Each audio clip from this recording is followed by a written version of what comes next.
보실 하나님의 말씀은 사무엘상 14장 31절부터 37절까지의 말씀입니다. 제가 읽도록 하겠습니다.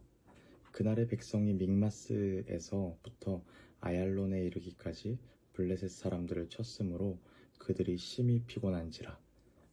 백성이 이에 탈취한 물건에 달려가서 양과 소와 송아지들을 끌어다가 그것을 땅에서 잡아 핏째 먹었더니 무리가 사무엘에게 전하여 이르되 보소서, 백성이 고기를 핏째 먹어 여호와께 범죄하였나이다.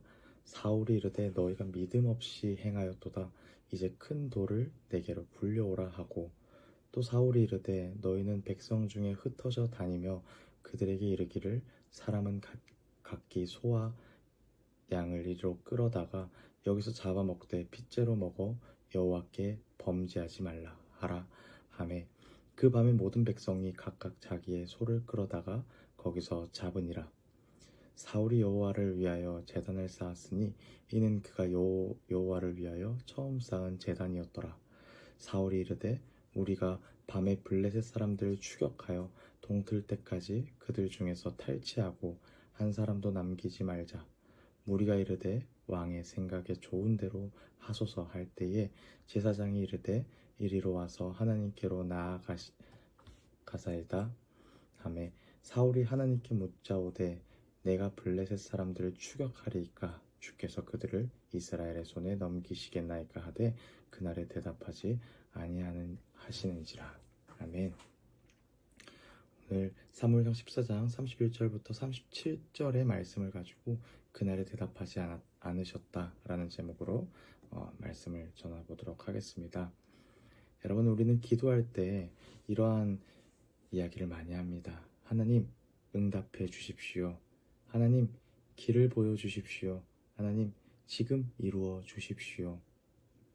그런데 하나님의 응답은 들릴 때도 있지만 하나님의 아무 대답이 없을 때도 있습니다. 오늘 본문의 마지막 절은요, 지금 이렇게 끝나고 있습니다.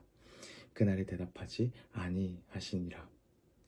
왜 하나님은 침묵하셨을까요? 오늘 이 질문을 붙잡고 말씀을 보도록 하겠습니다. 이스라엘이 전쟁에서 큰 승리를 거둡니다. 정말 큰 승리를 거두게 되는데, 하지만 그 승리 뒤에 문제가 발생하게 됩니다. 백성들은 너무 지치고 굶주린 상태였습니다. 왜 지치고 굶주린 상태였을까요? 사울 왕의 무리한 금식 명령 때문이었습니다. 결국 백성들은 배고픔을 참지 못하고 짐승을 잡아 핏째 먹는 죄를 범하게 됩니다.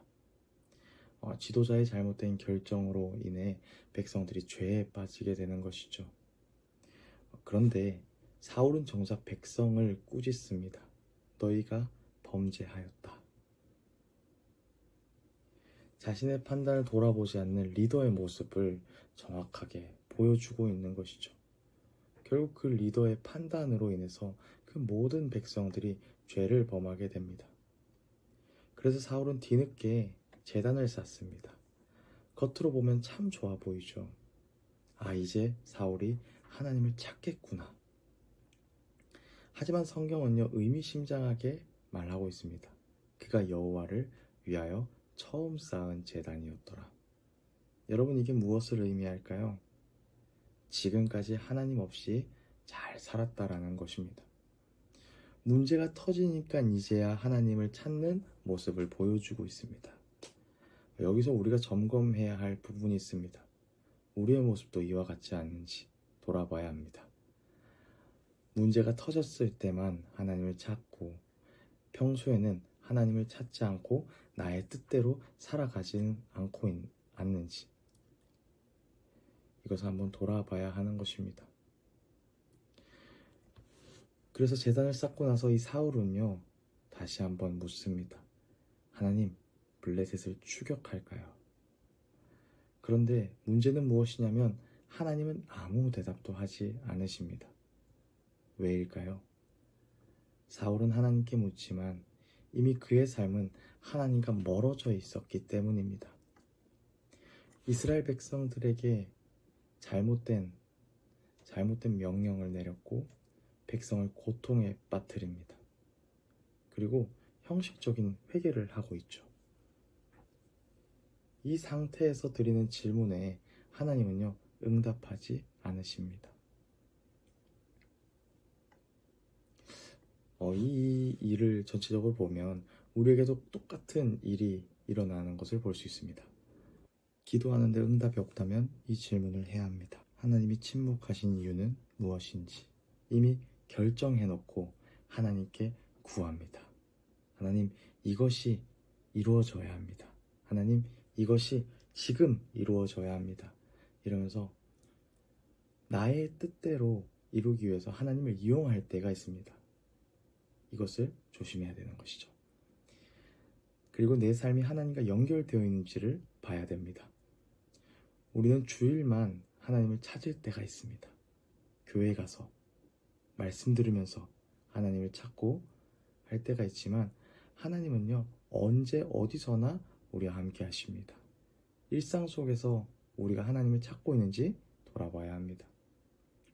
그리고 마지막으로는 형식적인 신앙은 아닌지 돌아봐야 합니다.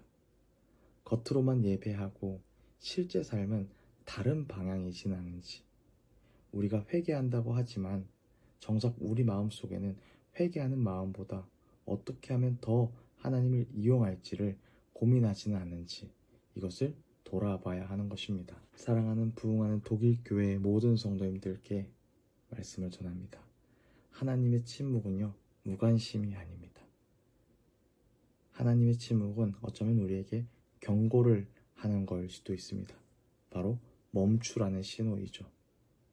하나님은 말씀하십니다. 지금 방향을 돌아보라. 오늘 우리가 해야 할 일은 더 크게 기도하는 것이 아니라 더 깊이 돌아보는 것입니다.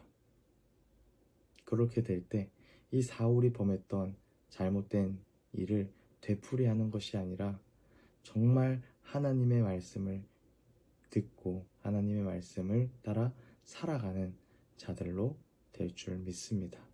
제가 기도하고 오늘 말씀을 마치도록 하겠습니다.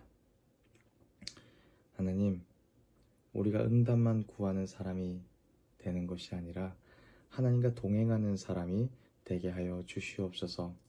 하나님의 침묵 속에서 우리가 우리의 삶을 돌아보며 혹시나 하나님을 이용하고 있진 않은지, 혹시나 하나님을 오해하고 있진 않은지 돌아보기를 소망합니다.